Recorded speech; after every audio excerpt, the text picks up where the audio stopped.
RJD के लोग जो पिछले 30 वर्ष से मुसलमानों के रहनुमा होने का दावा कर रहे हैं, मैंने उनको आज इस सभा और इस मंच के जरिए ये चुनौती दी। तुम पहले मुसलमानों का जिनका वोट लेते रहे हो 30 वर्ष से, उसका हक मारी बंद करो और हिम्मत हो तो उनको आबादी के हिसाब से टिकट देके दिखाओ।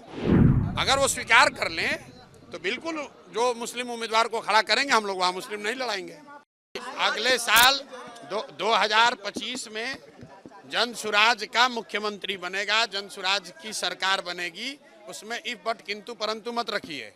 हमारी लड़ाई आरजेडी से है ही नहीं, जनसुराज की लड़ाई सीधे एनडीए से है। आरजेडी तो ना 3 में ना 13 में, आरजेडी को कौन पूछ रहा है? लड़ाई हम में और एनडीए में है। समाज के सभी वर्गों की भागीदारी उनकी जनसंख्या के हिसाब से देने की जो बात कही गई है, उसके तहत मुसलमानों की आबादी के हिसाब से कम से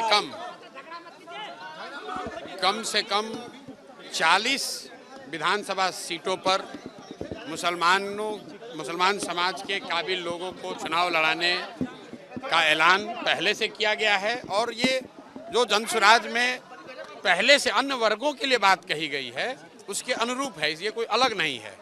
दूसरी बात जो मैंने कही आरजेडी वाली, आरजेडी के लोग जो पिछले 30 वर्ष से मुसलमानों के रहनुमा होने का दावा कर रहे हैं, मैंने उनको आज इस सभा और इस मंच के जरिए ये चुनौती दी और आपके जरिए भी कह रहा हूँ। अगर वो ये कह रहे हैं कि भाई जनसुराज के लोग आएंगे, वो मुसलमान अगर उनको वोट देगा तो वोट बटेगा, तो मैं उनको कह रहा हूं कि जहां पर भी मुस्लिम उम्मीदवार आपके जीते हुए हैं, आप खड़ा करो मुस्लिम उम्मीदवार।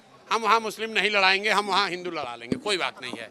तुम पहले मुसलमानों का जिनका वोट लेते रहे हो 30 वर्ष से, उसका हक मारी बंद करो और हिम्मत हो तो उनको आबादी के हिसाब से टिकट देके दिखाओ। वोट तो तुमने लिया है, ये हमने उनको चुनौती दी है। अगर वो स्वीकार कर लें तो बिल्कुल जो मुस्लिम उम्मीदवार को खड़ा करेंगे, हम लोग वहाँ मुस्लिम नहीं लड़ाएंगे। अरे भैया, दल बना नहीं और आप सीएम कौन होगा? अगले साल 2025 में जनसुराज का मुख्यमंत्री बनेगा, जनसुराज की सरकार बनेगी, उसमें इफ बट किंतु परंतु मत रखिए। बाकी कौन बनेगा, देश राज्य की जनता होशियार है, वो चुनकर अपने आप बता देगी।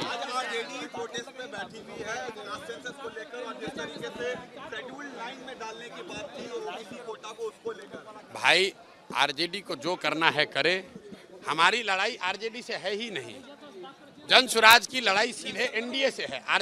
लोकसभा के चुनाव के नतीजों को अगर आप देखिएगा तो 176 सीट पर तो एनडीए आगे है। आरजेडी तो ना 3 में ना 13 में, आरजेडी को कौन पूछ रहा है? लड़ाई हम में और एनडीए में है। आरजेडी चाहे धरने पर बैठे या चाहे जाकर अनशन पर बैठ जाए।